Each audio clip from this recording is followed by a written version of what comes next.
Hello दोस्तों, हीटी films में आप सबका बहुत बहुत स्वागत है। कहानी के स्टार्टिंग में हम देखते हैं कॉर्की को जो लिफ्ट के अंदर घुस रही होती है। फिर लिफ्ट के अंदर घुसती कॉर्की की मुलाकात होती है वायलेट से और उसका बॉयफ्रेंड सीजर से। फिर वो तीनों लिफ्ट से होते हुए बिल्डिंग के ऊपर तक जाते हैं और उन तीनों की मुलाकात उसी लिफ्ट के अंदर ही होती है। फिर लिफ्ट से बाहर निकलकर वायलेट अपने बॉयफ्रेंड के साथ उसके फ्लैट के अंदर जा रही होती है और हम देखते हैं कॉर्की को जो वायलेट को पीछे से जाते हुए। फिर कॉर्की फ्लैट के अंदर घुसते हुए वायलेट को देखती है कि वो अपने बॉयफ्रेंड के साथ उसके फ्लैट के अंदर जा रही होती है। फिर हम कॉर्की को देखते हैं कि वो पेशे से एक प्लम्बर है। वो बिल्डिंगों में नल फिट करना, टॉयलेट साफ करना, बाथरूम साफ करना, पेंट करना, इन सब का कॉर्की काम। कॉर्की वायलेट के बगल वाले फ्लैट में अपना काम कर रही होती है कि तभी दरवाजे पे घंटी बजती है। तो कॉर्की जाकर दरवाजा खोलती है। दरवाजा खोलती है कॉर्की देखती है कि दरवाजे पे वायलेट खड़ी है।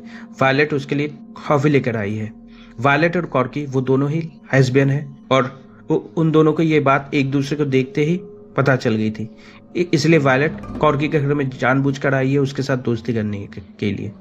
हम कॉर्की को देखते कि उसे इन सब में कोई इंटरेस्ट नहीं है, वो दोस्ती। फिर दूसरे दिन हम देखते हैं कि कॉर्की उसी फ्लैट में अपना काम कर रही होती कि तभी बिल्डिंग के सेक्रेटरी का फोन आता है।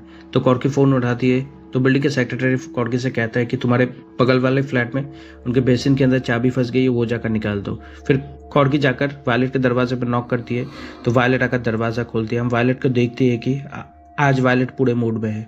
फिर वायलेट कॉर्की को घर के अंदर बुलाती है और फिर कॉर्की किचन में जाकर अपना काम शुरू कर देती है।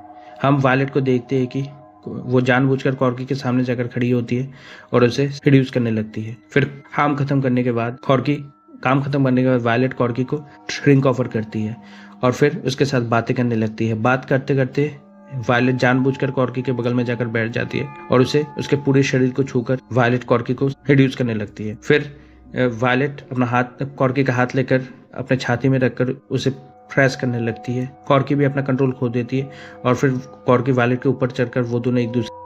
तभी अचानक सीजर आकर घर के अंदर घुस जाता है तो वो लोग जल्दी से उठकर अपने कपड़े पहन लेते हैं। फिर सीजर देखता है कि वायलेट के आधे खुले हुए कपड़े को, तो सीजर वायलेट के ऊपर चिल्लाने लगता है। सीजर सोचता है कि उसके जाते ही वायलेट किसी और के साथ सो रही होती है। फिर सीजर कॉर्की को देखता है, कॉर्की को देखकर सीजर नॉर्मल हो जाता है और हम देखते हैं कि सीजर को पता नहीं है कि वो दोनों